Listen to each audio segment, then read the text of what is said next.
All right, we are live. We are live. What is the deal, Lakers Nation, Lakers Fast Break family? What's going on? What's going on? For some of you guys that don't know me, my name is John. I am the host of Clutch Talk and host of Lakers Corner. I every once in a while come on here and hop on the Lakers Fast Break post game shows and do some lives. But let me first get with my guy here, my guy Stone. Stone, how you doing, dog? Good, man. Thanks for having me. Yes, sir, bro. Yes, sir. Happy to have you. For anybody that didn't catch the live last week, man, this was a full blown therapy session that we had last week. Had a whole bunch of people here in the chat, just showing a whole bunch of love, talking about their their concerns about the season, talking about really just everything. We were just kind of going back and forth. So that's what we'll do a little bit of this week, and then we will also go over some Lakers news, and then at the end of the show, we'll go ahead and get into some Lakers quizzes. Me and Stone we'll test our Lakers knowledge here. So hopefully, me, Stone, in the chat can get it done. But to kick everything off, Stone, let's go ahead and I guess give a recap as to where we are today. Over here in Lakers Nation, today is Tuesday, March 5th. We beat Oklahoma City Thunder just yesterday. So we're now sitting the ninth seed at 34-29. So Stone, just want to open it up to you. Is there any thoughts maybe on last game or where we sit as of today? Uh, well, the last game was, I thought, really good for us. I thought we played really well. I thought the defense, especially throughout the entire game, was some of the best defense probably I've seen from this team from quarter one to quarter four, or whenever garbage time started.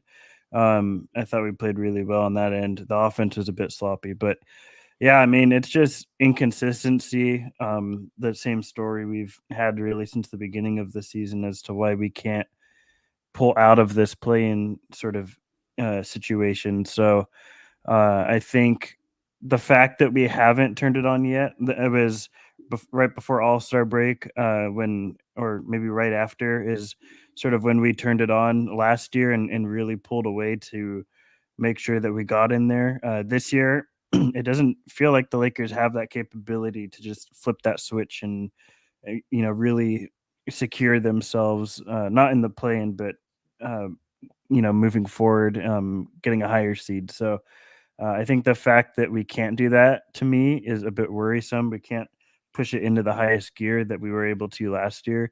And for me, that's a bit concerning heading into the playoffs, because they're going to need to be in that gear consistently if they want to go far, or make any sort of run.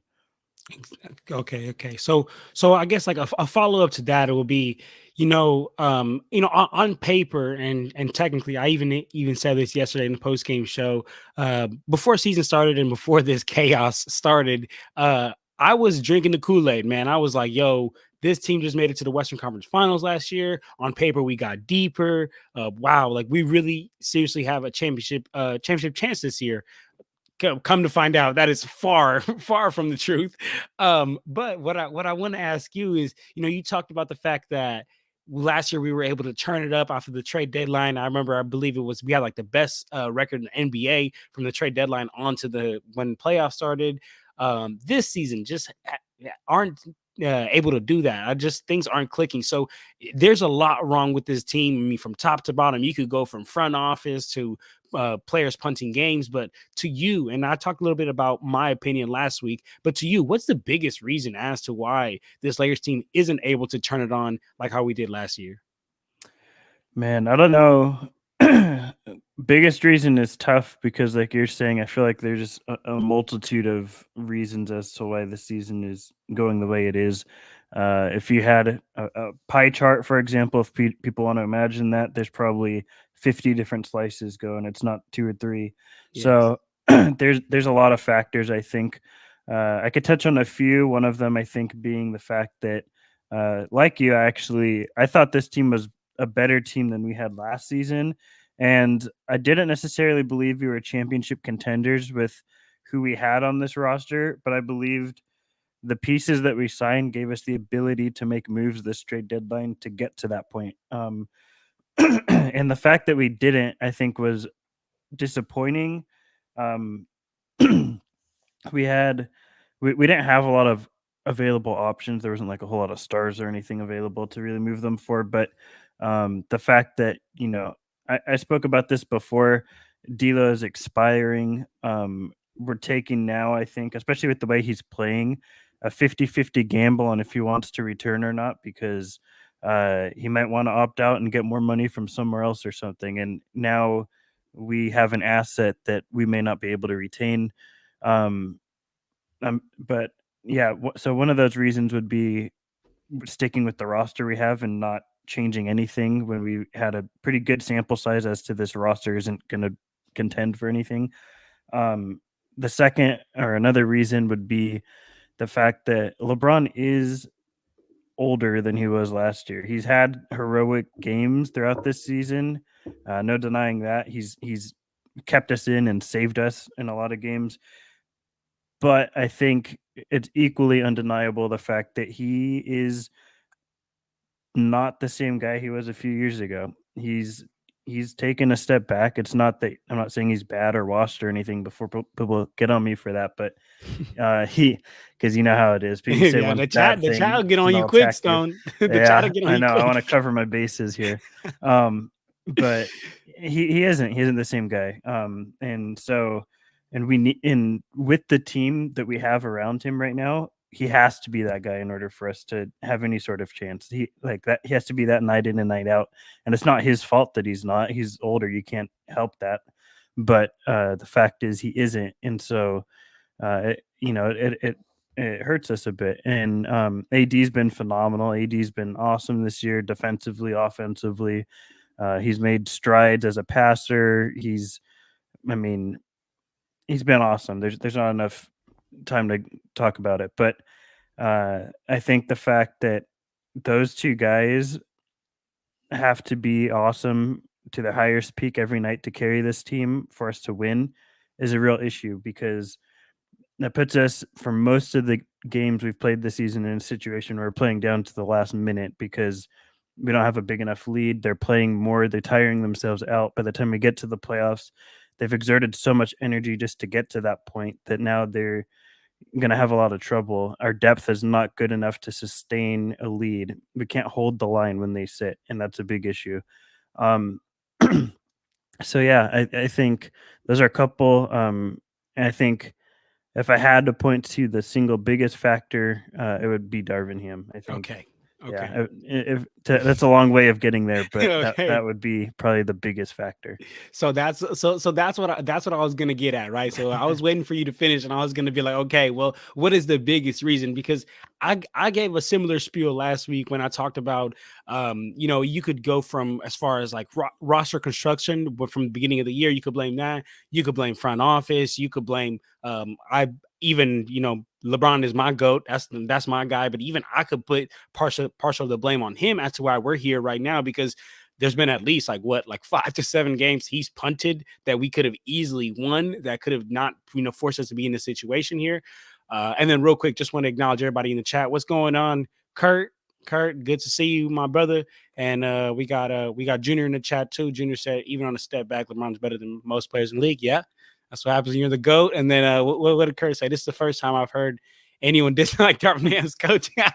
That's funny, Kurt. Yeah, no, this is a daily thing we do over here on Lakers Fast Break. Darvin Ham is just a outright terrible coach, honestly. And just like how Stone was getting at, and I was alluding to that last week as well, which is like, you can blame all of these problems, but I think that at the end of the day, the biggest problem, and it's not solely on Darvin Ham. I don't want that to be the message, because to be in a mess this big, this isn't a one person problem.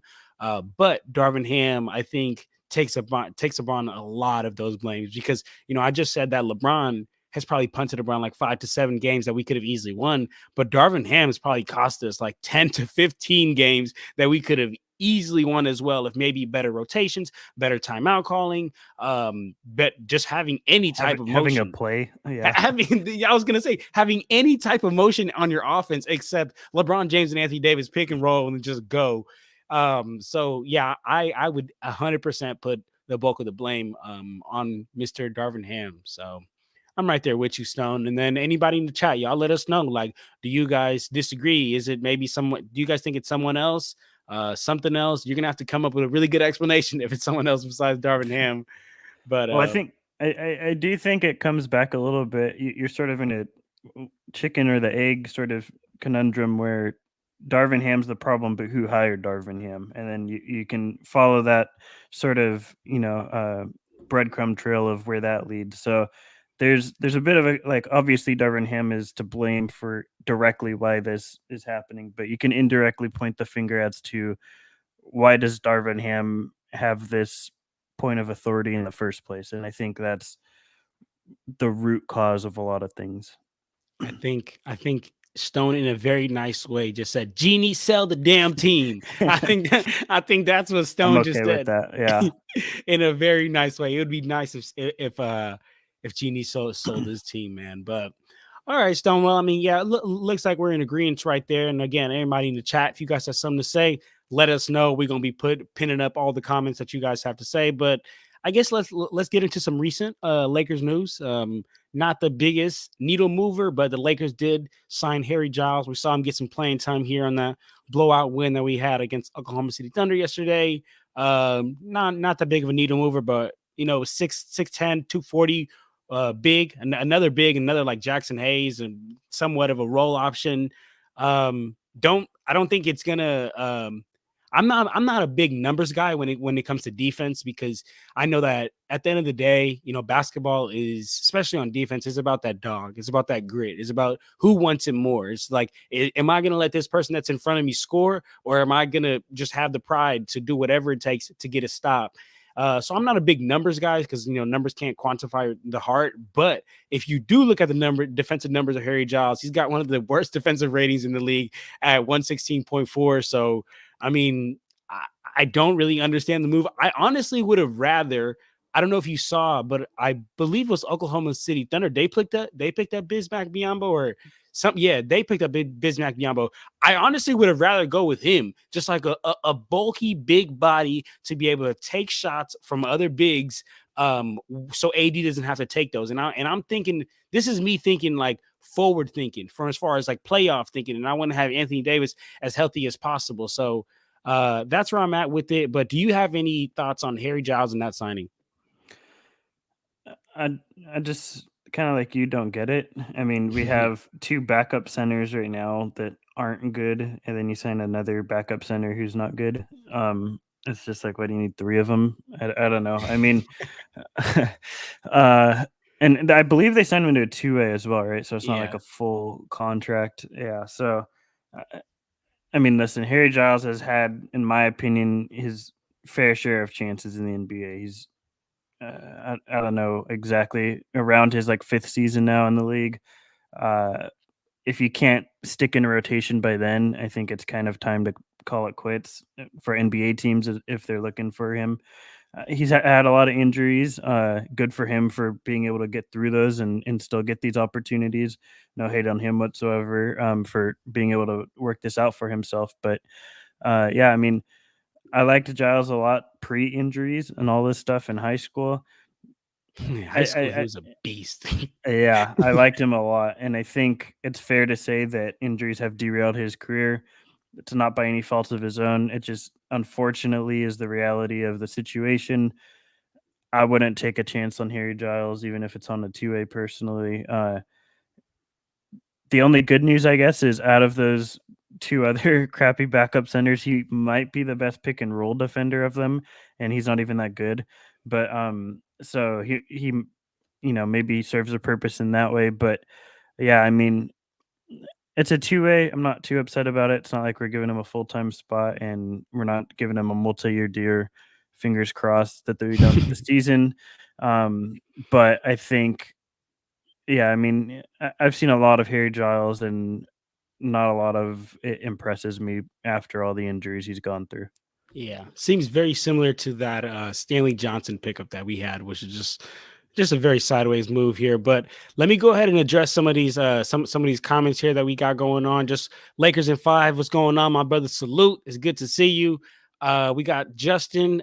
Justin said, respectfully, both LA teams out in the first round.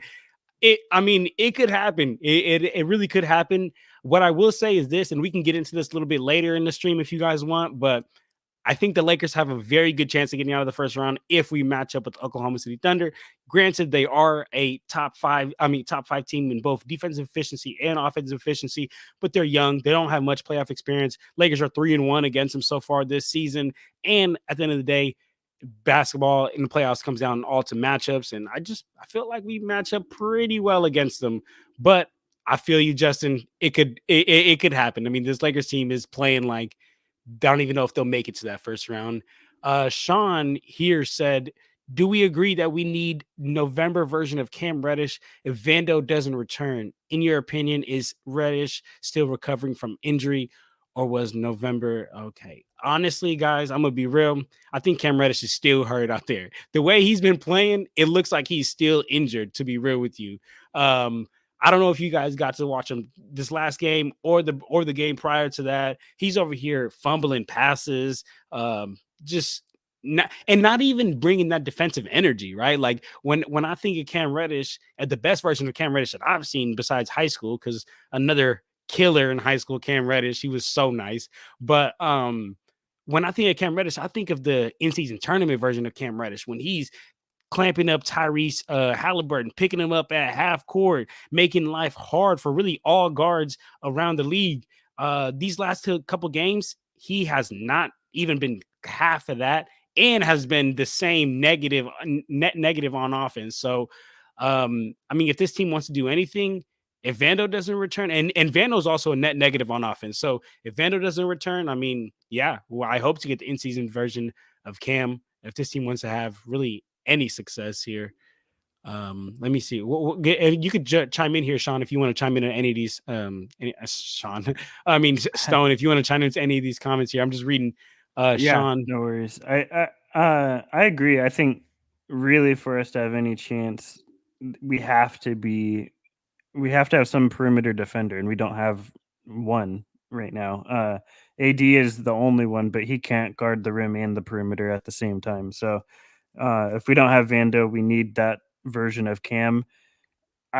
Sort of tend to think that the version of Cam we're seeing is more in line with who Cam really actually is. mhm. That's sort of the player. That's why he's bounced around so much. He's just not that good, and I thought he was going to be really good. Like you, I liked him a lot in high school. I thought him and Nasir Little were going to be awesome. Clearly, I was wrong. Hands.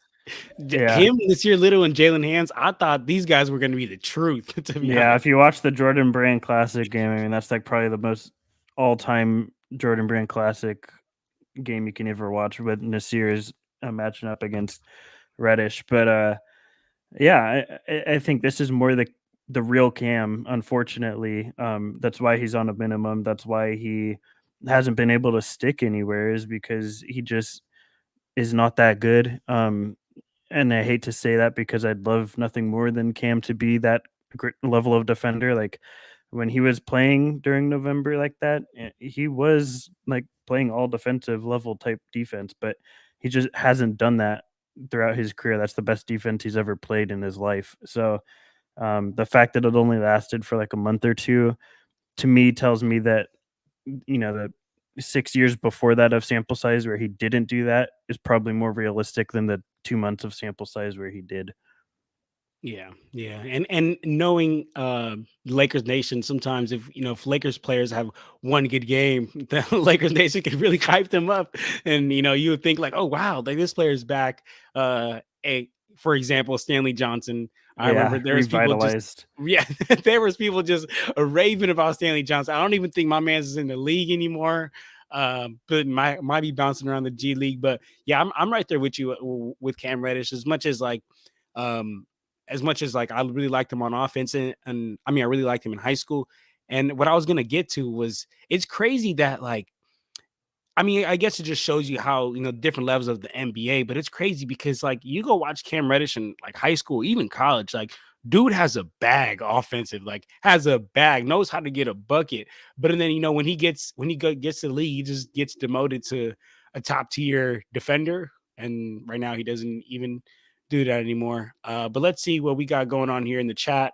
John said, "Trust the Lakers." I hope I pronounced your name right, but yeah, John said trust the Lakers.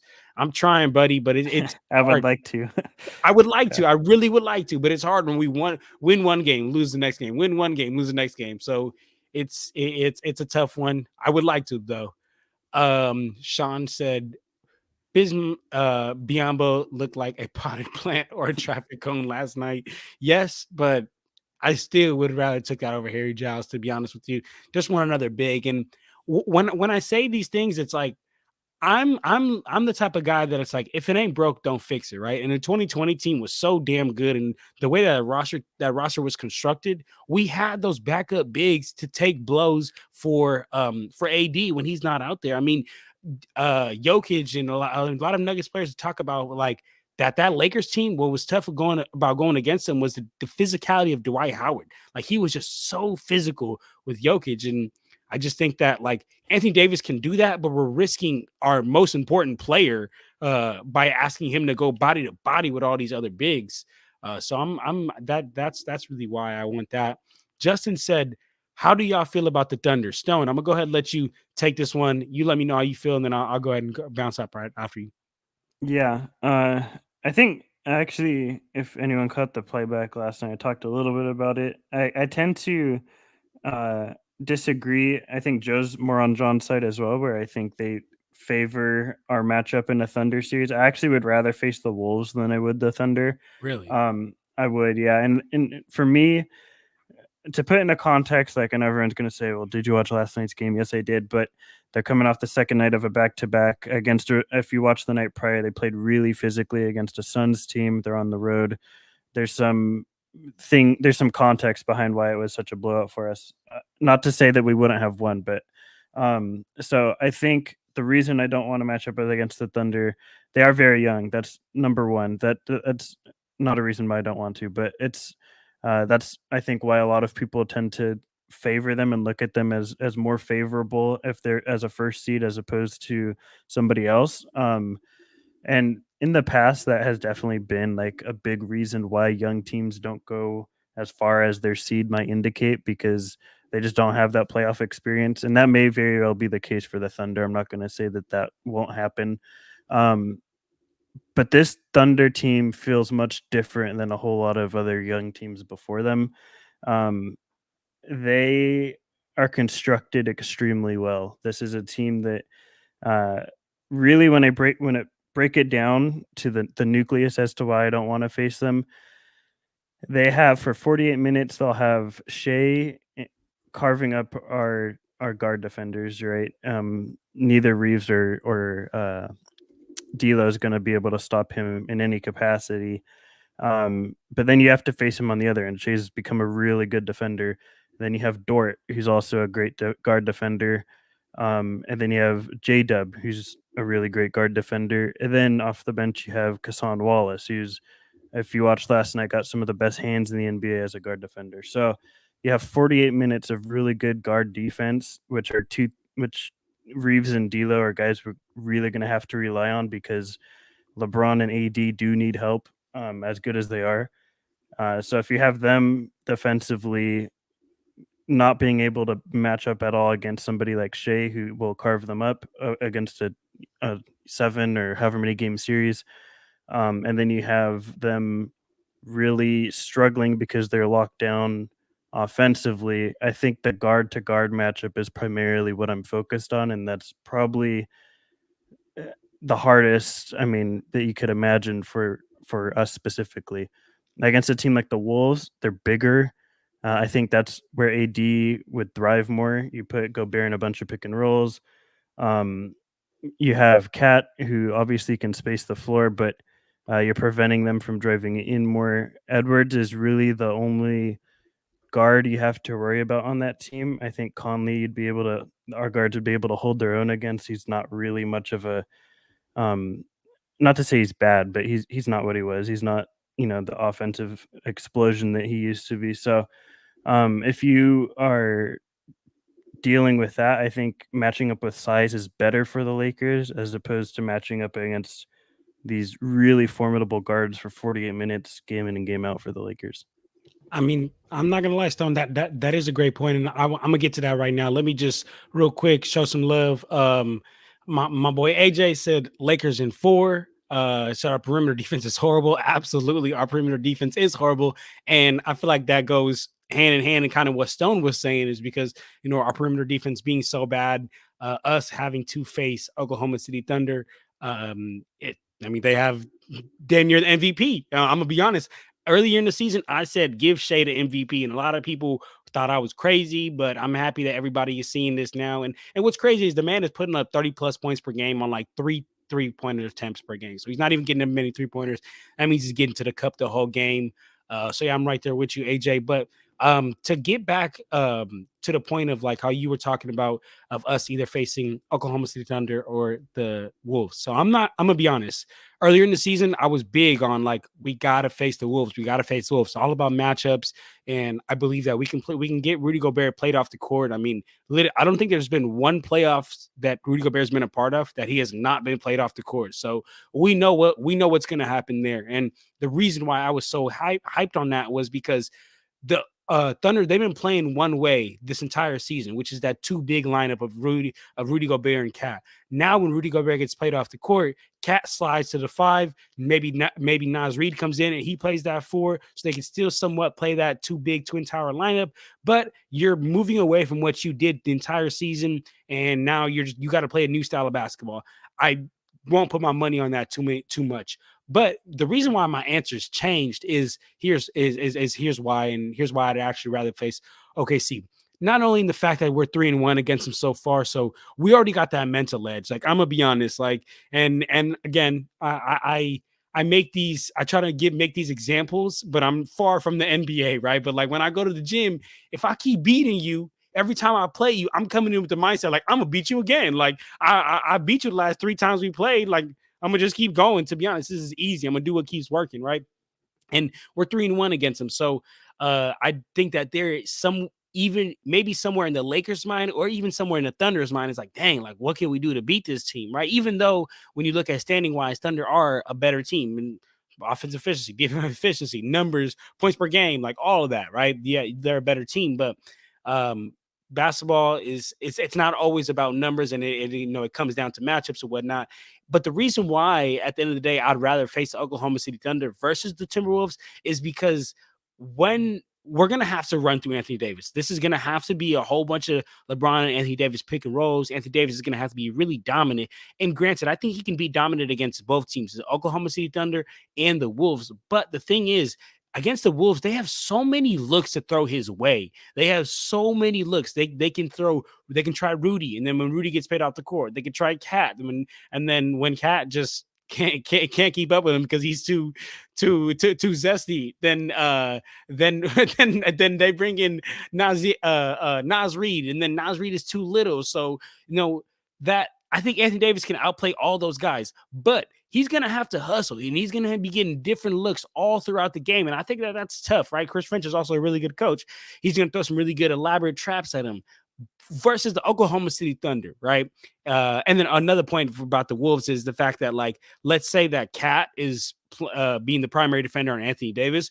Rudy Gobert can really just roam. He can really be that secondary defender. And as soon as AD goes up for that little post hook, he can just come through and he's cleaning stuff up because he's not the primary defender. So he's not taking all them shoulders that Cat is going to be taken by AD.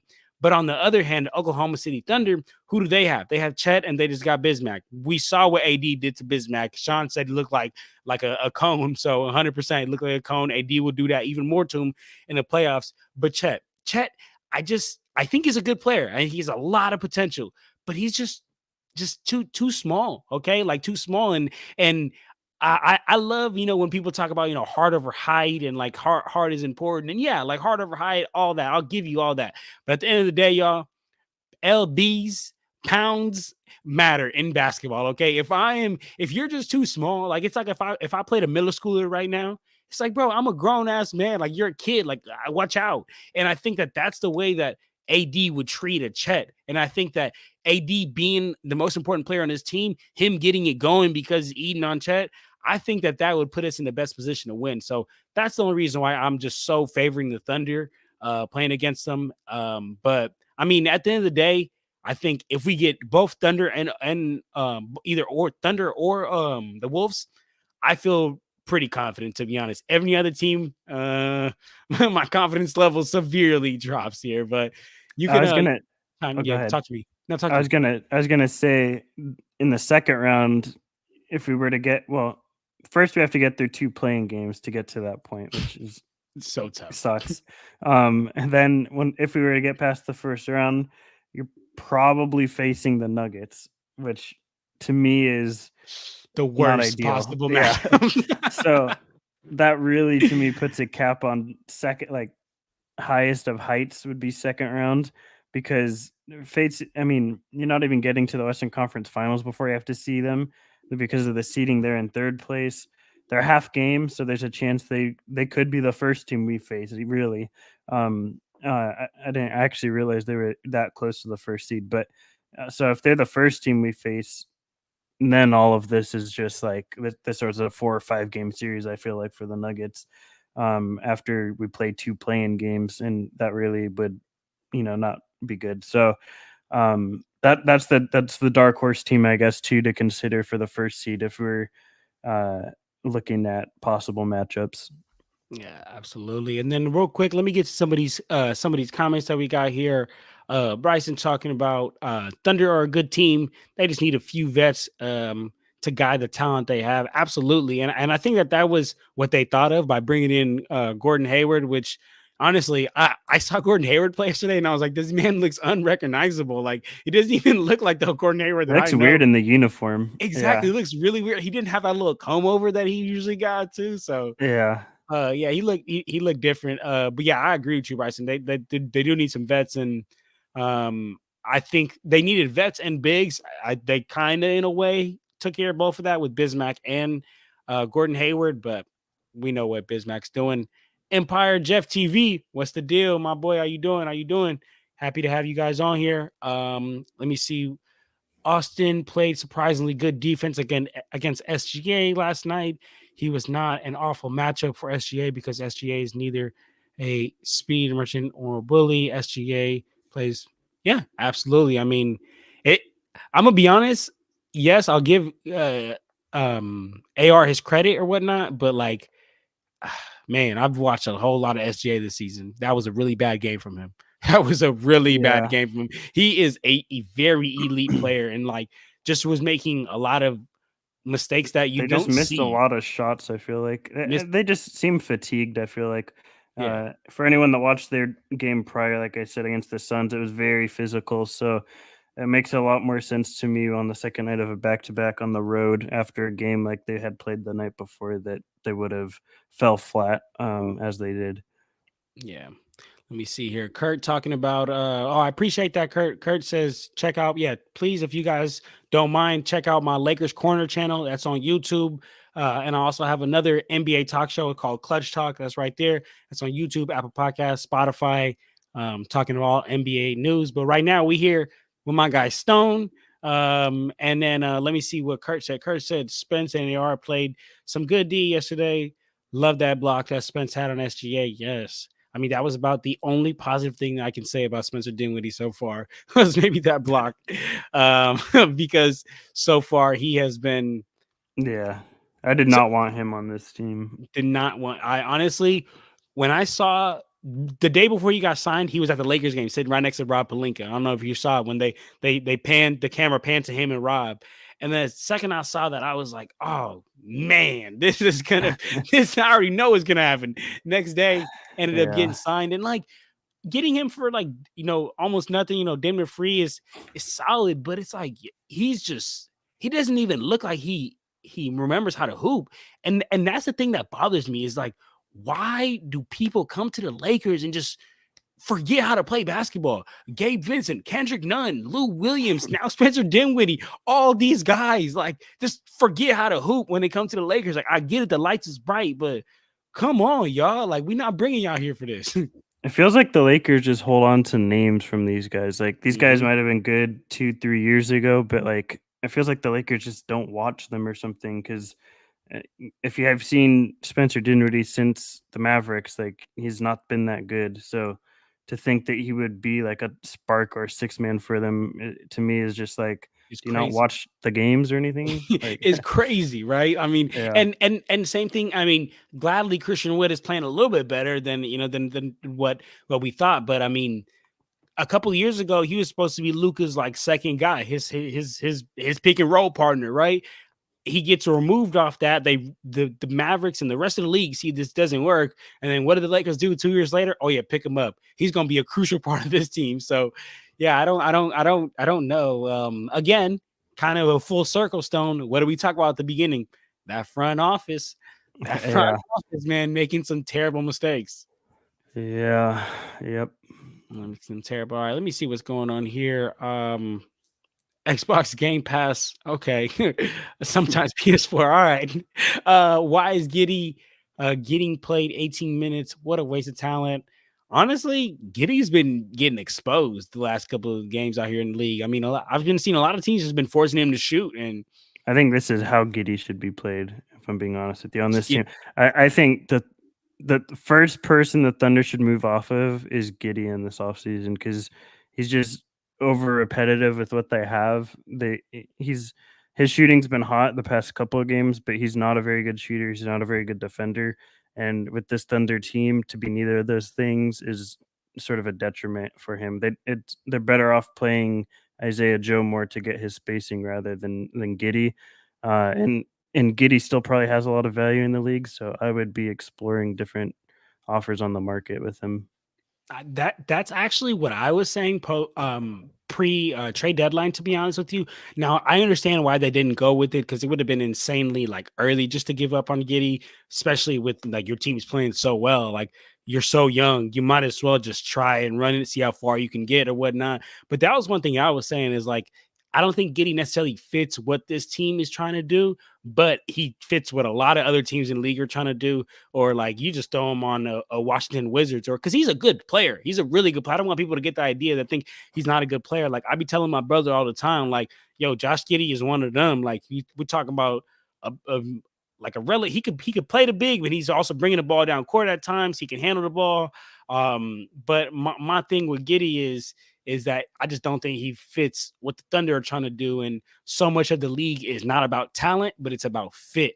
And I think that they could probably get a better fit and could bring in. I mean, you swing in your immense amount of draft picks you get, and you have and Giddy, you could swing a Miles Turner. You could swing a freaking honestly. Easily, Yeah, yeah. that's what I'm saying, right? Like easily, you could swing a Miles Turner with all them picks that you have in Giddy. I even said this as a Lakers fan, and this is on some like I've gave up almost all hope, but like you know what? Let's just do a swap. Y'all go ahead get AD. We'll bring Chet over here. We'll start planning for the future, and we'll go that way. Because I mean, you put AD on that team. That team is easily a championship contender, if not already at this point. The Thunder, apart from the salary, that's the biggest hiccup, but they would have to figure out a way to finagle around that. But in terms of the assets that they have, with the amount of picks they have in Giddy, and maybe Dort if they wanted to move off of him, that they have enough to really bring in like three legitimate superstars, like three top 25 type players if they wanted to. Um, but obviously, money is the gap that between what makes that happen. Yeah, exactly. Kurt over here trying to get crazy to bringing Josh Giddey's personal life into this. I'm with you though, Kurt. Yeah, All right, let's see he's what we not got. shaking those allegations. Yeah, honestly, even if the court case came out and said like she was already like old enough, right, or something like that. But even if that's the case, even just to be close to that line is come on, Yeah, Giddy, come yeah. on. I would not be comfortable with him in the Lakers uniform. Man, especially with how much hate the Lakers already get. But let me see here. And for everybody in the comments, I will get to all y'all comments. It's just kind of there's so many that go by. Me and Stone just having this great conversation. But Lakers fan 24 says, I hate facing the Kings. They always beat the Lakers. Well, you know what? Let's speak life into it because we're facing the Kings 2 times in these next like week or so. So we need to get 2 big wins. So I hope that they don't beat us. And shout out my homie AJ that was in here earlier. He's going to go to the Kings game on March 13th. So that should be real fun. But Yeah, I mean, Stone, do you have any thoughts on this? Any thoughts against Kings and Lakers matchups? Uh, I think it's gonna be like just from an entertainment perspective, a really fun matchup. I would say. I think it's gonna be a lot of fun basketball. You see, I don't know. You're in a similar situation where they have their lead guard is just gonna carve us up, but um, I think AD matches up against Sabonis probably better than any other big in the league. So Yeah. um, I think that would really stifle a lot of their offense. I don't know. That's one of those that I think could be a long series, 6 or 7 games for either team if it were but I think, you're talking more about the play-in. That'd be a play-in game, so it'd be 1 game. It could really I think that's more of a coin flip, honestly. I think that's a pretty, dead even sort of matchup across the board. Which you saying that, like, yeah, I agree, it probably is a even matchup, but I think, to me, like, I blame that on Anthony Davis, because I mean, we seen what Kevon Looney did to Sabonis last year. I mean, we had Warriors fans around the league thinking that Kevon Looney is actually a good big. I was like, yo, you realize that Sabonis isn't a five, right? So Kevon Looney could make him look like a little boy and make him look like a real good big. I mean, and make him look like a real good big. But at the end of the day, I'm here to break it to you guys. Kevon Looney is not a good big in this league. He's just immensely bigger than Sabonis. But I think, AD is not only bigger than Sabonis, but 100 times better than him. So um, Anthony Davis, dog, I'm going to be leaning on, not more than I've already been leaning on you throughout the entire season. I'm going to be leaning on you even more, dog, because I don't want none of that. Oh, I'm gonna bring it this game. I'm not gonna bring it next game, and that's my biggest gripe with him, man. It's like, and that really gets me going, Stone. I ain't gonna lie. I don't know if you watch Family Guy, but Family Guy, like Peter says, what grinds my gears? You know what grinds my gears? When Anthony Davis chooses it, like picks and chooses when to bring it. And I think a perfect example of this is last night. Last night, dominant double game against Chet. Put up 24 points, I think like 15 rebounds or something like that against Jokic, the best big in the league, when he needs to show up, when he needs to be there, when he against the big that swept him last year in the playoffs. What does he do? I'm not really gonna bring that energy tonight, guys. I'm just more toned down. Like, come on, man. Like, that's my biggest issue with him, because that's a personal problem at that point. That means you ain't got that fire in you. So that's Yeah, my problem with AD. I don't think this is probably more of a discussion for the offseason, but I don't think the Lakers can move forward if LeBron were to not be on this team past next year's trade deadline. I don't think they can move forward with Anthony Davis being the main piece of this team. He's not a one, and I've Yeah, told this to a lot of people. He's not a 1A. Anthony yeah. Davis is a 1B. He is the type of guy that needs to get the ball like given to him. He needs to be put in a position to score. He's not the type of guy that says, "Give me the ball and I'm gonna score. Get out the way." Like, he's just not that guy. He just doesn't got that dog in him. And I think to be a 1A, you got to have that. And unfortunately, I just don't think that man's got that. But Lakers fan, man, you are speaking a whole bunch of life for the Kings. Why are you doing this? I hope they don't. Yeah, I agree. The Lakers definitely are one of the worst teams in the league at defending the three, running teams off the 3-point line. We suck at that. Sean said we need AD to set the tone with Sabonis. Yes, exactly. We just talked about that. AD has to set the tone. Kurt, what do you think are keys to success to take the Kings twice in the upcoming games? Anthony freaking Davis. That's the biggest key to this. I ain't gonna lie. Stone, do you have something else to add to that? Not really, no. Yeah, I'm right there with you. Junior said Giddy is a TikToker. That's hilarious. He do be on TikTok. A lot of Oklahoma City Thunder don't be on TikTok. The whole Lakers, team, yeah. yeah, the whole team, they have Jalen Williams and the other They J keep the Dub. vibes good, though. I Yeah, respect it. they keep the vibes high. Lakers in 5 said, I hope they don't get Lawyer. Are you talking about OKC Lakers in 5? I'm guessing you're talking about OKC, but yeah, I hope they don't either, because that would just make them even better and harder for us to be able to match them up. My boy Joe in the house. What's going on, Joe? Kevon Looney is crazy. Yeah, I agree. Let me see. Junior's talking about. I don't know about AD Sabonis matchup. Sabonis has been getting the best of AD somehow. AD actually gets worked by Eastern European centers, Sabonis, Jokic, Nurkic. That's a good point. That is a really good point, Junior. He doesn't need to put an end to that. He's making us Americans look terrible. But AD has difficulty with guys that are bruisers. Sabonis is a bruiser primarily. I mean, he's not really a center defensively, but offensively, that's where he likes to create offense for himself. Is down on the block or doing high lows. He really likes getting physical. AD doesn't, but at the same time, I think AD mitigates a lot of space that Sabonis can't create necessarily. And Sabonis isn't much of a floor spacer, so the fact that he isn't, as opposed to someone like Jokic, and I'm not comparing Sabonis to Jokic because it's apples and oranges, but um, I think AD matches up better with the fact that Sabonis can't create space physically or through shooting, as well as maybe some of those other European guys that you mentioned can. Let me see. I want to pull up Sabonis, how much Sabonis weighs. I ain't gonna lie because they're, they're They're he always is inaccurate, but he's okay. so he's probably got to be like 265, 275.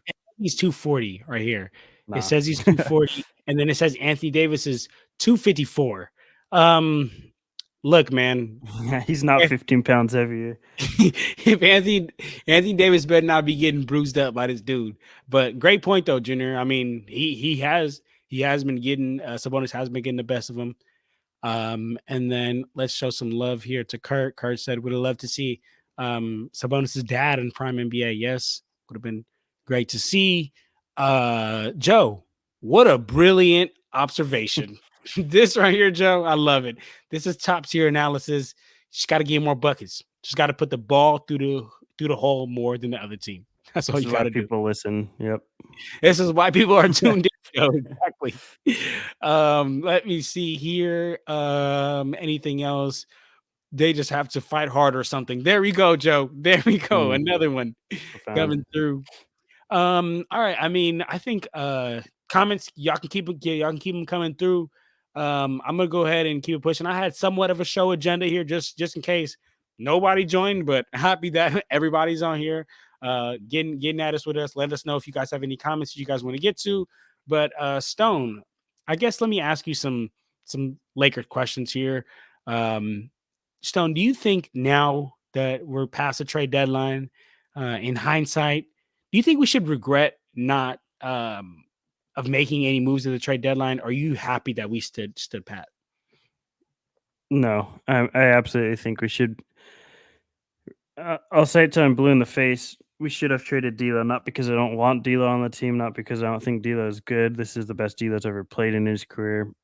Two things. One, I don't think it's sustainable because of the fact it's the best he's ever played in his career. Similar to Cam Reddish, we've had however many years of sample size to see that D'Lo is a very up and down player. D'Lo does not stay on the same course, and that's not necessarily a knock on him. That's who D'Lo is, and I like D'Lo quite a bit.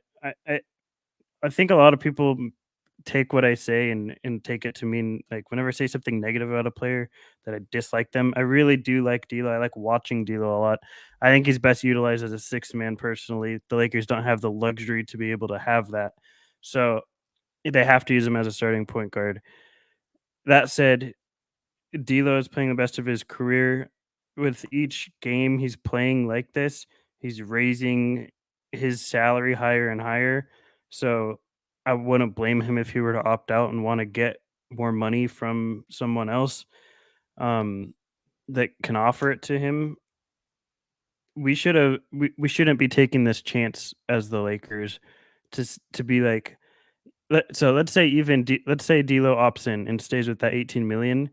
It's just because it worked out doesn't mean it was a good decision to keep D'Lo. Like it happened to work out and you got lucky that it did, but you had the opportunity to not have to risk it at all by trading him at the deadline and retaining asset value that goes beyond this summer that you can then use as part of your team or to trade for somebody else down the line. So the fact it's just bad process in my mind, not because it might not work out. I mean, it might still work out, and he could be here with that $18 million contract and opt in, and everybody's happy about it.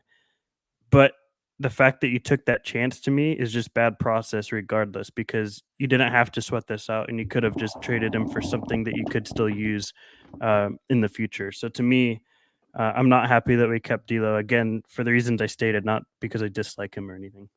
Absolutely. And with some of those reasons, I could get right there with you. And I want to have a open dialogue, open conversation here. And like, what who would you have wanted, and who realistically would you have wanted? And do you think we could have got back for D'Lo if you think you want to get rid of D'Lo?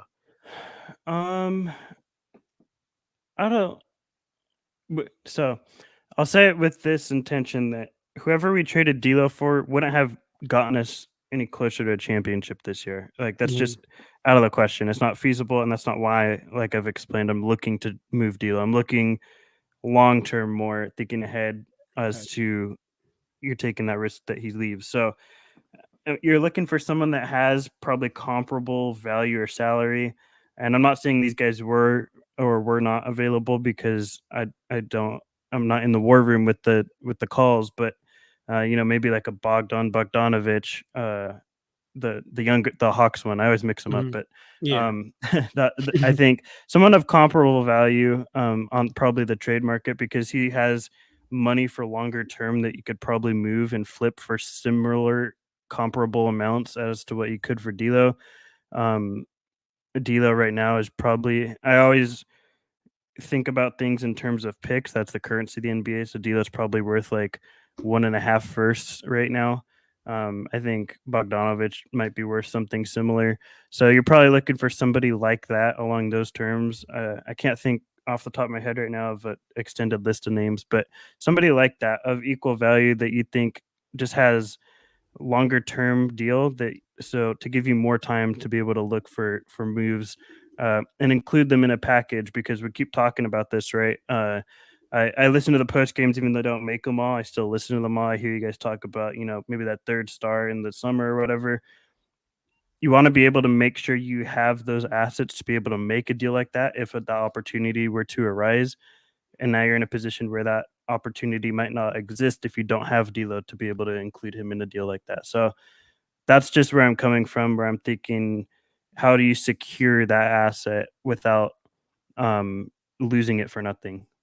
Okay, okay, I hear. So you're more talking on the side of planning for the future, and for as far as that, like I could definitely get with you for some of that. But see, the thing is for me, and I was a big advocate of like trying to keep D'Angelo Russell, and I did a whole video on my Lakers Corner channel, which again, shameless plug, go check out my Lakers Corner channel.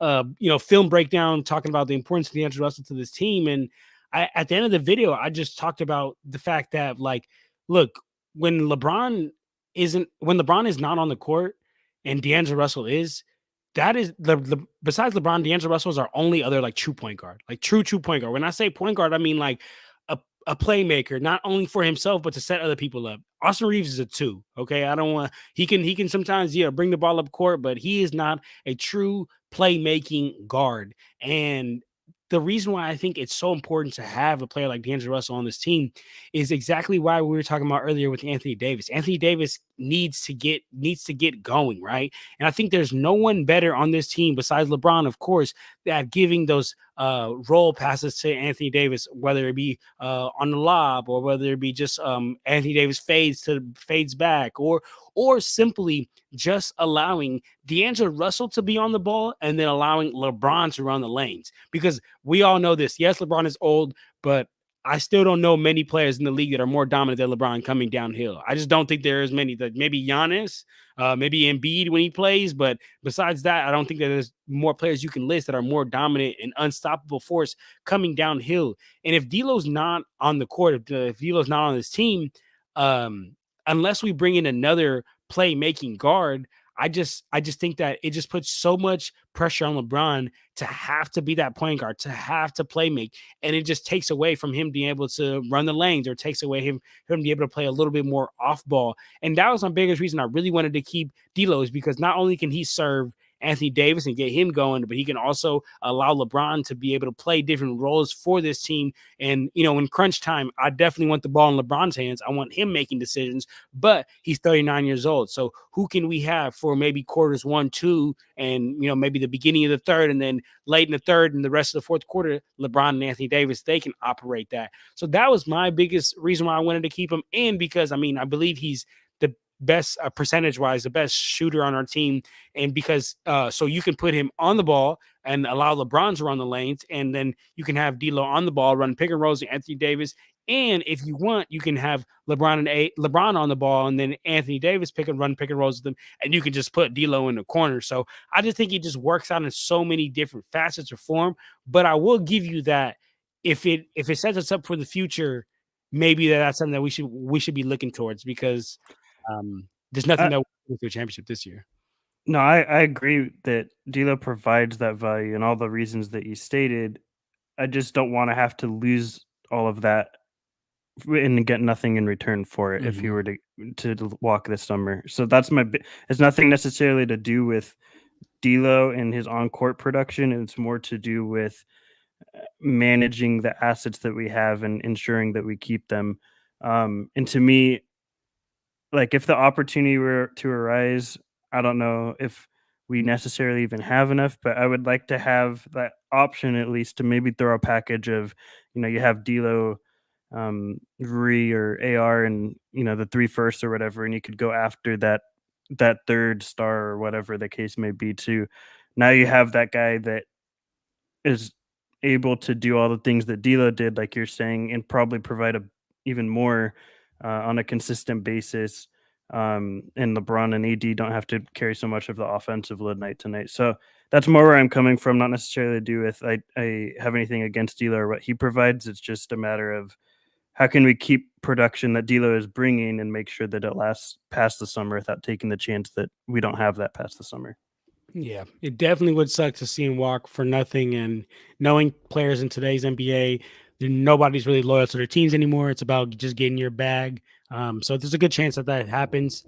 And real quick, just want to welcome in everybody. We got Daniel came up in here. We got FY Sports Debate. Everybody's coming in here, man. Appreciate you guys tuning in. Let me go ahead and get to a topic that I wanted to touch on here, and that is LeBron scoring the 40K points on March 2nd against the Nuggets. Honestly, there's nothing more to be said than we've already said. But what I want to add to is like, Stone. Is this man your goat, or is he not your goat? Like who's your goat, Stone? Because I got to get this out the way, because this conversation, whenever I have it with Joe and Gerald, they're like, "Oh, you're too young." So you tell me, Stone, who's your goat? My goat is Michael Jordan, which obviously is the most basic answer, but I think really my goat is Michael Jordan of the NBA. I think of basketball, it's Kareem, and I think uh, if you're comparing uh, NBA careers, I think really Michael Jordan and Kareem for me are 1A and 1B, and it's LeBron that is securely at 3 for me, which is Damn. probably a hot take for people because I know a lot of people don't consider Kareem in these debates, but I think when you look at all the awards and really like he would have way more accolades in statistic records uh if for half of his career they actually counted defensive numbers. They didn't even count defensive numbers for like the half of the time that he played basketball. So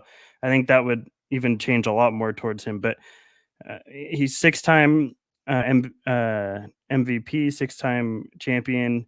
Like there's a lot, or Finals MVP. There's a lot of uh, accolade and 19-time All-Star. I think like he's got a resume of resumes when you look at it, and I think that LeBron has the opportunity to get in that conversation still because when you look at how dominant he is this late in his career, he can still have another 3 years maybe at this level, and that might be enough to really push him towards there. Maybe he gets, if he could get one more ring, I think that changes quite a bit. Um, so yeah, I have him at 3 currently, and that's for probably especially for like my generation or my age, a hot take. Yeah. So look, y'all. I mean, at the end of the day, this whole goat stuff is very subjective. So, I see Game Pass over here talking about if we don't agree with him, he's leaving. No, please, we don't ever want you to leave the channel. Stay through.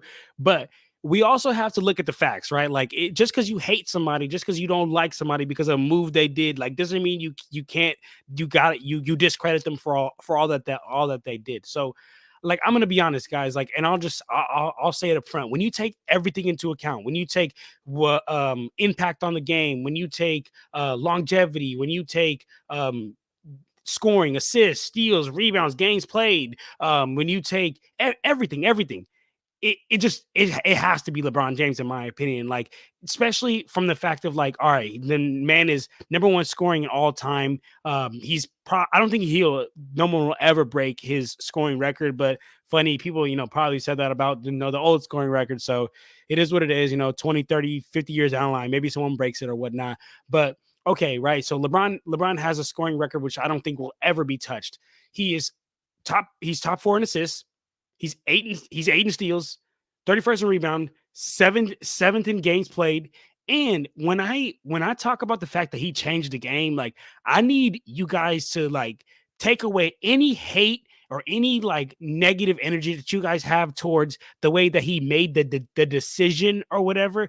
Take that and for 1 second, just throw that out the window, okay? And let's just look at what that decision did for the rest of the league, okay? Because that decision right there, and everyone knows what I'm talking about when I say the decision, when he chose like, oh, I'm taking my talents to South Beach, right? I think he did it in the worst possible way. And like I think that it was a publicity stunt. And I know he was raising money for the YMCA, the Boys and Girls YMCA or whatnot, which is great. But at the end of the day, I think that the way he did it, people hate it so much. And then he did the not one, not two, not three, not four. And people just like hate that so much that they just hold that against him. But for 1 second, y'all, let's stop holding that against him. And let's look at how many finals he's been to. Let's also look at how the competition level. Okay. Like there's nothing you can tell me. Michael Jordan didn't even face half a team as talented as that Golden State Warriors team. And LeBron James was going toe to toe. Like, y'all, look at that Cavs team when I believe it was like when Kyrie got hurt and Kevin Love got hurt. J.R. Smith was the only other starter that was on that was technically a starter that was with LeBron. And LeBron is going up against a dynasty, a absolute dynasty in the Warriors. So I think that when you take that into account as well, I think LeBron James, not only is he, like I said, number one scorer of all time, top four in assists, top 10 in game played, top 10 in steals, changed the game, all this and all that. But he also did this against the hardest possible competition, harder than Jordan, harder than Kobe, harder than Kareem, harder than anyone, right? Especially when you get to them older players. Them older players, them dudes used to have second jobs outside of playing basketball. So you can't take none of that into account. So to me, like, you don't start getting into GOATs when it's like the Kobe's and the LeBrons. And I'm saying this, you guys, on the fact of like, look, I started watching basketball because of Kobe Bryant. Like my man right here, I got him pulled up in the Lakers corner. And every time I talk about the game, right, I always have to give love to Kobe because he was the one that brought me to it. But at the end of the day, you guys, it was in 2020 when I came to my recollection. I was like, all right, damn, this guy at 36 years old who has the ability to go get a bucket on anybody at any time is now leading the league in assists, is now leading his team, but not by just being that, give me the ball, I'm gonna go score, which he can still do, but he was setting up Anthony Davis. And ever since then, I mean, he's transitioned, right? I mean, also when you look at longevity, 39 years old, guys, I was watching Kobe when he was around this age. And it was, and I love Kobe, again, reason why I'm here, but it was just torn AC, what was it? Achilles. It was just torn Achilles or bad games or just, the team wasn't nearly good and built around him, but he wasn't like, he was just getting shots up. At this point, y'all, like LeBron James is, it's tough to say winning basketball when we're in the 9th seed, but he's playing somewhat of competitive basketball. We're not bottom tier of the league. Like the Lakers, I don't know if you guys remember when Kobe was dwindling out, but like I was watching Ryan Kelly lay on the bench lay on the bench because we only have. Cayman. I think it was Cayman. Oh, The other lazy You're white guy. right. Yeah. You're right. It was Chris Kaman. Chris Kaman was laying on the freaking bench, y'all. I would but don't worry, I was there for Ryan Kelly. I was there for Robert Zachary. I was there for all these terrible players that I mean, we were bottom tier of the league. And I mean, I just think that LeBron James at 39 still being able to be competitive, still doing what he did against the Clippers the other night is crazy, guys. And again, it's all subjective, so don't nobody leave or whatnot. But at the end of the day, when you take into account that LeBron, 40,000 points, and also when you look at games played, LeBron has played 1,475 games. Kareem, right under him, has played 1,560 games. LeBron is like 2,000 more points than him. So, I mean, I don't know. When you just take longevity and all that into account, I think it's just hard to not go with Bron. But I just wanted to get your opinion on that. I think, yeah. I mean, I think this is a discussion that it is probably going to go on for like there'll never be a point again where Michael Jordan's the unanimous number one for people. I think that this is now turned into a debate where it's not gonna stop, and they'll probably. I mean, another like you said, maybe another 50 years down the line, there's another guy that enters this conversation too that we don't know about yet. So I think it's always going to be a debate people want to have, and rightfully so. I mean, it's a fun conversation to have. I think it's something we could talk about for like 2 hours straight, probably, and still not come to a conclusion about. So I think it's it's a good discussion to have. I think everyone has it is subjective, like you said, and I think the reason it is because everyone has different ways they measure someone being the goat, and I think that so for some people it's accolades, for some people it's purely statistics, for some people it's just the eye test, some people it's all three. I mean, everyone has different measures and values as to how they weigh that. So I think that's what makes it subjective, and I think for me he's third with the potential to get up to 2 or 1, but I don't really think that people should include any sort of off-court stuff really into how they view NBA success, like with the decision or however. Like, I think that's just kind of silly. Like, people should focus on what they do as a basketball player, and that's how you should judge them and what they've done for the game. And I think that's what's most important in this discussion. Yeah, exactly. A lot of people to this day hold that decision over LeBron like very, very rough. But all right. And then then last question I have for you, Stone, is there anything that LeBron still can do to get to number one for you? Like if you like won a championship this year or something like that, would that put him at number one for you? Yeah, but I don't know. I'd have to really. Look at I'm the someone numbers. that's very analytical. Yeah, I have Okay. to look at everything and weigh it all out. So Okay. I haven't done that, but it would definitely put him close, I think. And I think I will say, for as much as obviously I have LeBron third, but I think the Cleveland championship, the last Cleveland championship he had, out of the Kareem, all the Michael Jordan championships, and all the championships of LeBron, out of all their combined championships, that to me was the single most impressive one that what occurred. So I'll give him that for sure. You talking about that when he blocked Iggy when he came Was around? that the same the one where they came back from 3-1? That's Yeah, when he that's just when he blocked. dragged Yeah, that bro, team on his that shit back. was crazy, Yeah, dog. Like, no, that was crazy. that's the And single most impressive championship, I that think. was insane. I'm not gonna lie. And we don't even got to get into the LeBron glaze right now, but that for Yeah, sure was crazy. But anyway, Stone, I emailed you the link. yeah. See if you can share your screen because Let my me work see. trying to they don't want my work doesn't want to see me winning, Stone. They're not trying to let me do the They're trying to screen hold share. you down. All right. Let's So see. we're gonna get into this quick Lakers quiz. We'll see if Stone can share his screen here. Select a tab to So share. it's just some Lakers questions, and for Can everybody you out see there, that? boom, there we All go. right. Don't nobody get at me after my tabs. I always have like 1,000 tabs open. Oh But no, you were all good, brother. But yeah, so we got this Lakers quiz. I was like 20 or some questions, but we'll go ahead and get into it. If anybody in the chat want to help us out, please do. But all right, let's go ahead and get into question number one. What is the Los Angeles Lakers' longest winning streak?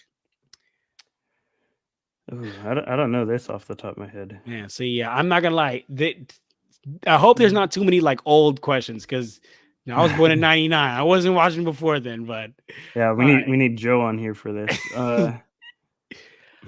Obviously I can't see the chat or anything either. So Oh yeah, I'll let you know. Okay. Oh yeah, I'll let you yeah, know. The chat, people are saying 33. We got everybody. 33. Sean saying 33, Ken saying 33. Yeah, let's go with All right, 33. See if we get that all right. right. Well, we're trusting you. Okay, There we there we go. go. Nice. Good job, chat. There we go, chat. There we go. All right, here we go. Led by Number Jerry West. Nice. All right, Jerry Um, West. There we go. and You Gail want to just swap? Goodrich. You want to just swap on the reading the question, Stone, or you want me to read it? Either way, I don't care. I can go for it if you want. All right, yep. Um, which head coach has won the most championships with the Lakers? Pretty sure it's Phil. I would Um, think yeah, I mean, yeah. I mean, yeah. Let's go, Phil. Let's go, Phil. I feel Phil. like What's Phil's a pretty. is the chat have a different answer? No, everybody so far, everybody's saying Phil Jackson with 5. All right. Oh Whoa, no, what? Hold on. it was too easy. It has to. Yeah. Okay. I think, and then it won't be Pat Riley either. Then. Good Bill, yeah. Um. You know I what? feel like such an idiot right now. Stone, people are they're gonna we're gonna lose our credit. All right, let's go with John because my name is John. Okay. Oh. Oh, I'm gonna be honest, guys. I didn't even know that was a real Lakers coach. Oh, For the see, look, dumbest reason, we we picked it and won. that is Was the first hilarious. head coach for Minnesota Lakers. Oh, that's why. Okay, Minneapolis. Come on now. Minneapolis. All right, Uh, meaningless. All right, number 3. Which player did the Lakers draft twice? I actually think I know this. I think it's Elgin because of military things that were going on with him back in It the is. day. It is because I know it's not Magic Jerry or Kobe, so it is. Yeah. There you Let's go. go, Stone. There we go. There we go. Okay, so Yeah. we've only missed one so far, right? Yeah. Yeah. All right. Cool. Which Which? Oh, go ahead. oh, You go go. ahead. Go ahead. Which Laker was so dominant that he prompted the NBA's introduction of the goaltending rule? Pretty sure that's a Wilt. Yeah. I mean, yeah. I think it's. Is it Will? Yeah. I mean, it would have to be Will because Jerry West definitely Well, wasn't doing that. I know the free throw line thing was because of Wilt. Like he couldn't jump from the free throw line because he was just dunking from the free throw line. That's how he shot his free throws. And they said that your feet had to be ground bound, so that rule changed because of him. So I'm just kind of assuming that Other other rule rules. changes. Yeah. Yeah. Okay. Let's go. Will. Oh my Damn. gosh! Come on, Okay. it's got to be Mike in then. Yeah. Let's go with Mike and. Okay, That's crazy. Stone, did you play basketball growing up? I did. Yeah. Do you remember doing the Mike and drills? No, The- well, I'll have to tell you. It's a long story, but I actually have a really like unorthodox story of how I played basketball. okay. I played a lot of pickup, and in the area I was playing in, a lot of the people that played pickup played professionally in Europe and stuff. So I had a lot of different like way of I didn't really like have the traditional like playing youth league type stuff. Okay, I got you. I Yeah. got you. Yeah, yeah, Jordan. Yeah, Jordan Mikan. I mean, man, he has a drill. You just like keep laying it up on the left, right. He has But a drill and his own rule. The yeah, Mike and drill. so there Yeah. we go. Man, it's got to be the goat. But all right, number 5, we got which Laker once outscored an entire opposing team through 3/4 of play. I know this Kobe, one. yeah. This is Kobe Bryant. The 81, yeah. Yeah, 81. There you go. Let me see. Oh, that wasn't even the 81 game. Oh wow, that was a 62-point game against the Mavs. Wow. Wait, That's 62 points crazy. in 3/4 entering the fourth quarter. So he scored the first 62 points or something? The That's scoring, that's crazy. insane. I'm Okay. gonna have to. I don't. I feel so dumb right now, but I'm gonna have to Google this after because that's crazy. Scoring the first 62 points as if I'm your teammate, I'm like, give that up, bro. That's Come on. wild. I'm gonna have to rethink this goat answer. Which Laker holds the NBA record for block shots in a game? Okay, so this is tough. Oh, you know what? I do know this answer, and it's none of the names you're thinking of. It's actually Elmore Smith. I was gonna say that. It is Elmore Yeah. Smith. Let's There we go. go. Let's go, guys. I Let's was go. actually, yeah, that I was recently doing basketball trivia for something, and that answer or that question came up. Uh, which Laker was famous? Oh, sorry, I think I'm reading all of them now No, you good. because You good. I mean, no, you okay. good. Which Laker was famous for the sky hook shot? I mean, we already know Kareem, baby. I Let's thought go. I was. I'm not gonna lie. I thought I was nervous. I thought they were gonna give us the They were next. gonna, yeah, It's because too they easy. Yeah. they got us with some Uh, already. which Laker earned a reputation for flopping? Bloody. Vladdy. Yeah. Yeah, bloody. There you go. Let's get it. Let's get it. We on a roll.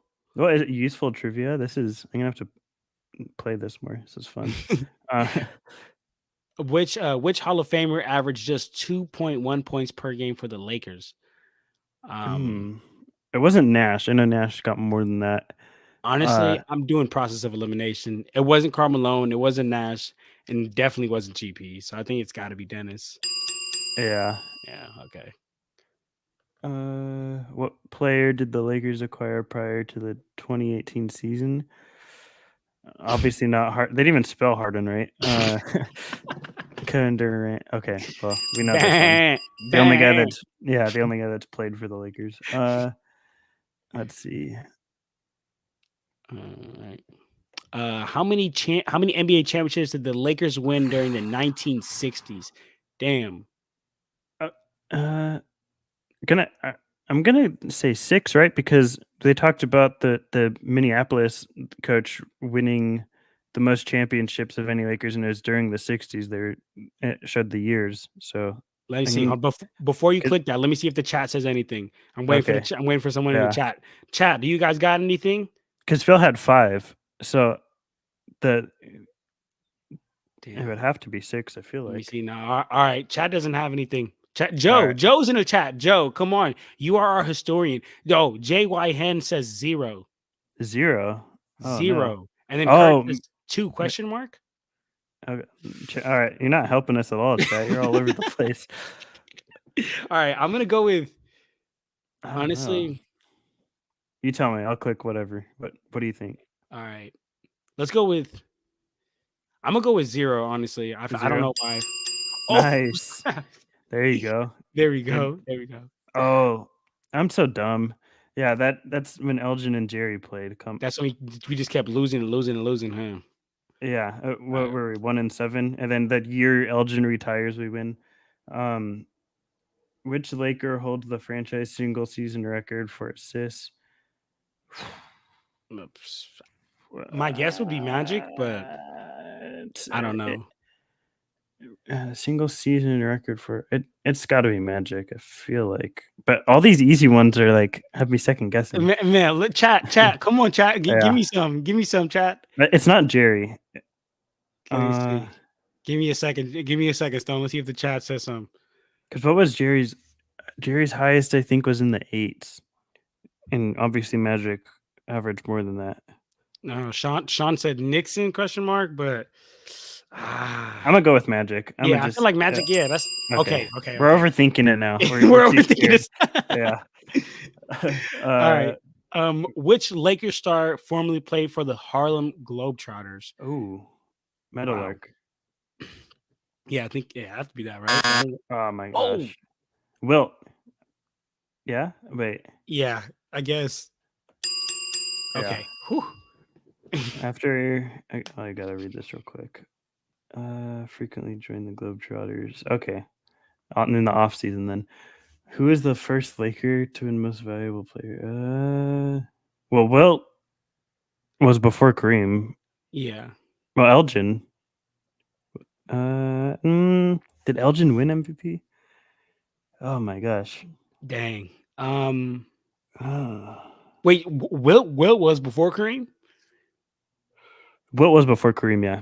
Because Kareem played in his later years, like in the 80s, and Wilt played in the with the Lakers in the 70s. I'm gonna say I don't know if Elgin won MVP or not though. What does the chat say? No, nobody's gave no answers in the chat. That's how you know they don't know this either. Or they just want to see us struggle and look like dummies. Come on, guys. All right. Honestly, my answer would be yeah. It either if Will came before, Let me I'm see. gonna go with Elgin just because Yeah, he's go LG. older. The top 10 Elgin. Okay, so Oh, it's Wilt. It's Wilt. No, oh, neither won MVP on the Lakers. no way. Wait, So it's it got to has be to be Kareem then. Yeah. yeah. But how did neither win? I thought Nah, Wilt won we're them. gonna have to fact check that later. This is cap. All right. All Which right, go player ahead. did the Lakers trade for his older brother? Mark. Yeah, there you go. All I right. wasn't even gonna think that one through. Which Laker was thrown out of a record 127 games? Huh? Oh, that's Vern. Vern was crazy, bro. Vern? Yeah, Boom. yeah, I know. Yeah, I'm trusting you because you said it so quick. yeah, no, it's You Vern. knew what you were talking about. Which Lakers was nicknamed Zeke from Cabin Creek? What? I have never ever heard that. Okay, so I feel like so Big Game James was obviously, and I think we would have heard of it if it was Jerry or Shaq because they're so Yeah, famous. So it's got to be it's got Gale. to be Gale. Go. No, Oh, what? damn! Even the chat saying go. Sean, my fault. I think Sean was saying Kareem. I just didn't read the chat in time. Sean said, "Read the chat." I'm sorry, Sean. All Oh, right. Um, what? Sean just said Jerry West is Zeke. Jerry West? Wow, What? really? All right. Even Joe, have you heard this? If you're still watching, Joe knows everything Yeah. historically about the Lakers. Have you ever heard Zeke from Cabin Creek? I have literally never heard that in my life. Me either. It's the logo. He's the logo. Yeah, what? What is the Los Angeles Lakers mascot? None. Yeah, which kind of sucks. I wish we did have one, but The I don't know. Lakers. I don't know how you make a mascot of a Laker. Kurt said the Lakers girls are our mascot.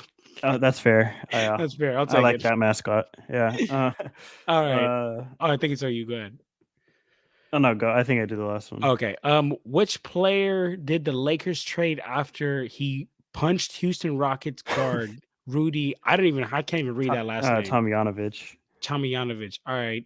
I Uh, don't know. wait.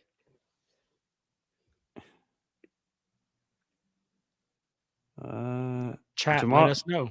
I don't think it was Jamal Wilkes. Norm. Yeah, Kurt said Norman with a question mark though, so he's not too sure about that. Yeah, I honestly don't know. I'm with you. Whatever you say, Stone. Oh my gosh, man, this is not Jamal, good. Jamal sounds like he punches somebody. Jamal does. I don't. He could. Sean He's said so Kermit. nice after. He's like Isaiah. He's like Isaiah Thomas. Sean said Kermit Washington. Go with that. There we go. Okay, Sean coming through. He's best remembered for that. Oh, that's not not a good thing. Not something good to be remembered for. The Lakers franchise began with the purchase of what disbanded team? Whew. Joe, if you're still in here, we need the historian. Buffalo. Buffalo was the Clippers, though. Yeah. So it's either between the Royals, the Gems, or the Jeeps. Dang. Somebody said, oh no, that was for the last question. Royals was Sacramento. Okay, so then between the Gems and Jeeps. Chat, what you guys thinking, chat? Chat, come on. Well, Detroit is Michigan's close to Minnesota, right? Kind of. I think so. Yeah, I think so. Maybe. Oh. Thank you, Stone. Thank you for saving the day, Stone. All right, let's see. Last page. Let's finish. Only two more. All right, let's do this. How many NBA championships did the Lakers win during the 1980s? 5. Yeah, that's when we were dominant. Okay, I didn't even get a ding on that. Right. The dings make me feel good about myself. Yeah. How many championships did the Lakers win during their first 7 seasons? Who? How many championships did the Lakers win there? Oh man. I'm not that old. Yeah. Joe? No, I'm just kidding. Harold and Joe in here. Come on. Sean said 5. 5? Sean says 5. Anyone want to second that in the chat? Yeah, let me see. Kurt says 5 with a question mark. So hold on. All right. Somebody give us something in the chat. Somebody give us something, please. I mean, five seems reasonable, right, Stone? Yeah, we'll try that. No. Oh no! Oh, Sean said no idea on that last question. Um, It's 7 or 6. It's not 4 because this is when that coach would have existed because it was before the 60s, and they said this is the most winningest coach. Kurt said And Kurt said 7 with a exclamation mark. oh no, Damn, 2. All right, so it's got to be 6. Yeah. All dang, right, that that's was crazy. All right, how many? Wait, how many did we get wrong? So we got that one wrong. twice. I don't know if we count that twice, but All right. oh. All right, let's Skip see. that. Okay. Oh no, it doesn't tell Oh, us. it doesn't tell us. Oh No. no. Okay, I well, should. All right. Well, next time we'll keep track and go yeah, through. that's crazy. All right, well, but I think we only missed like maybe like 3, maybe. I think no less than. No. You think we missed more than 3? I think we missed like 6, Oh maybe. god. I don't know. It was a rough. This was a Uh, rough one, man. This was a rough I one, think but I think we ended with the C on this. and with about to see. We're No, gonna but have this to was come back stronger. yes, we will come back stronger. Stone, thank you for sharing the screen, my brother. My work was trying to hold me down. Sean said he liked the quiz, so appreciate you guys for tuning in. Maybe if you guys want it, like maybe more times during the week, me and Stone come on here, do some more Lakers quizzes, just do some more just Lakers therapy sessions. This is about an hour and 25. Stone, do you have any last words to say before we get out of here? Uh, I don't think so. Hopefully everyone in here can join tomorrow. I'll be in the playback. I don't think I'll make it to the post game because it's too late for me now that I'm on the East Coast. But yeah, hopefully just keep joining us and finish this thing out. Yes, sir, man. Yes, sir. Everybody out there, definitely join us tomorrow for the playback and then also post game. And also, if you guys want to subscribe to 2 really good channels, please check out my 2 channels. I got Lakers Corner, that's on YouTube. I'm bringing you all type of Lakers content. I do a little game recaps after every game. I'll drop this video probably on there as well. And then I also got Clutch Talk, where I drop 2 episodes per week, bringing you all NBA coverage. So tune in for that. But for now, appreciate everybody being in here, man. We're gonna keep coming with these. Hopefully, Stone can keep joining me because I had a great time with my Yeah. guy Stone. But for now, chat. Appreciate you guys, and we out of here, guys. Deuces.